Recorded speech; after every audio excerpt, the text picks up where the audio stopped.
Okay. I imagine hosting is really a tough job.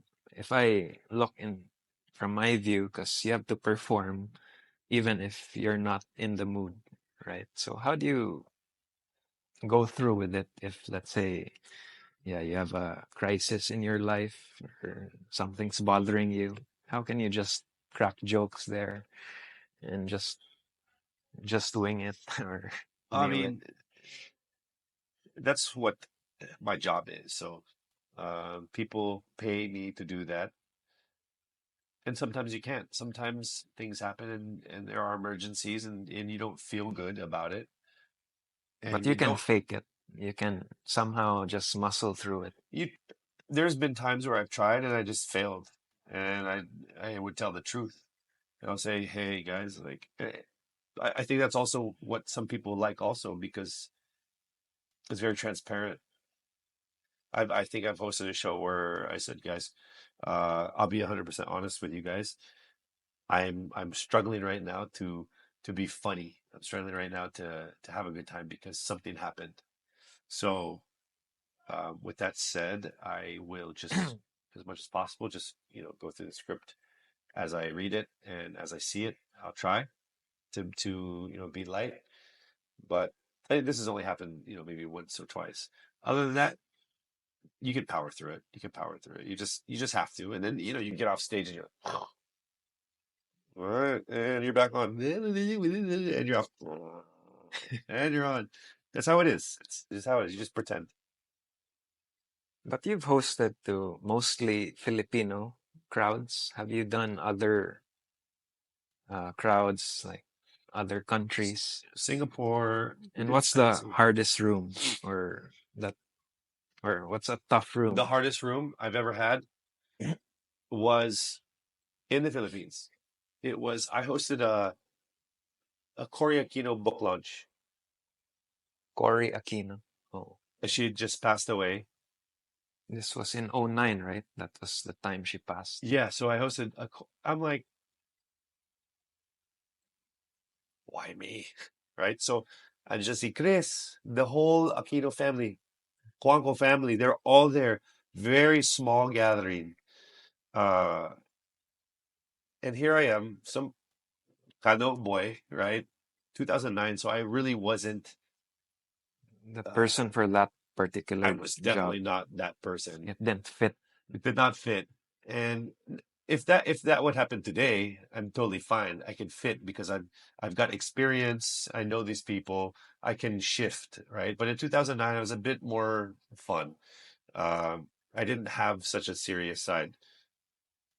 Here I am talking about the Aquinos, who at that time I didn't really know much about, just making shit up about, oh, my mom was a huge fan. My mom was not from the Philippines. She was born in Texas, right? I'm just like, that was tough because like you're also in front of, Chris. They're all in Yeah. the front wearing yellow, and you're like, they're just looking at you. I'm like, oh my God, they're just watching me do the book launch of their mother. Like, it's a very important thing for them. So that was the I don't know what their reaction was, but it was hard for me to do. But Anytime I'm you in a didn't room in front of bomb politics, I that don't event. know. I feel I bombed it, but a book launch is not supposed to be that. You know what I mean? Like, Okay. you can bomb a book launch, and I don't think anyone cares. Uh, but anytime I'm in the front of politicians, or actually every single show, even if it's the shows I do with you guys, I'm very nervous. She, she can Until attest now. that I won't sit down. I will not sit down. I drank a whole bottle of wine before we started the last one. I'm just very nervous for the opening. After the opening, I'm fine. It's just the Oh, opening. so you still get Yeah. butterflies. It's the first impression that worries me. It scares me. It's But hard because it sets the but tone our for the events, rest. it's not a tough crowd. Our events, right? No, your events are not because Because it's mostly it helps that I know everybody now, though, yeah. right? The last one I did, the very first thing I did was I made fun of Raymond, right? He's always a target for He's you. always a target because he's bald now, and Calvo. yeah, but like you're my next target because I know you better than your brother. I don't Now, mess with because your we've brother. had Yeah, this yeah, yeah, yeah. conversation, Yeah, so I'm gonna you picked you're gonna up on some stuff, some traits yeah, of mine. I'm gonna pull out your Pacino. Yeah. Okay, Yeah, your brother though, he's I'll a see enigma about to that. me right now, so I'll get to him eventually.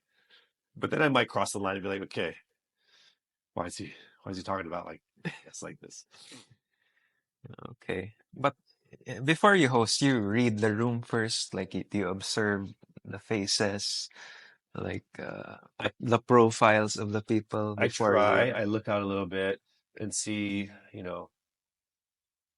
maybe what kind of room I'm going into, but you would never know because as a host, you're the person who establishes who they are. The singers and the mid entertainment will watch you as the host to determine what how the audience is. And so it's some of my hardest rooms are Chinese rooms. Really? Like Because I think you can come up with a lot of Chinese type jokes, yeah, but I'm with the not Chinese, so I'm culture. not I'm worried about Because like there are very distinct Chinese traits that you pick up on, especially Chinese Filipino like I'm worried traits. because I'm not part like if I'm Chinese Filipino, then I can do whatever I want in a Chinese Filipino crowd because because I'm one of them. Like if there's Amboys, no one can say I can do whatever I want because I'm Amboy. Just the same way, like in the States, like black guys can talk about black guys, but a white guy can't. Yeah, sensitivities. Yeah, but like, but as soon as like you get like one of my recently, I think I hosted for I would say Robinsons, but it was a Chinese owned Chinese Filipino company, and it started off really not so good. And I was like, oh geez. I was trying to, stick to whatever they gave me. But sometimes people who put the shows together, they don't know exactly what the people want. So when I threw that away and said, I'm just gonna talk to you people and start having conversations and eye contact and started to really kind of work the crowd, then everybody really liked it. Do they get offended with that? The ones who prepared something, then you say, Maybe, but I don't care. Like they want the show to go well, right? And I don't say that I threw it out. So seguro they can take the credit, but just deep inside they're like they know the yeah. truth.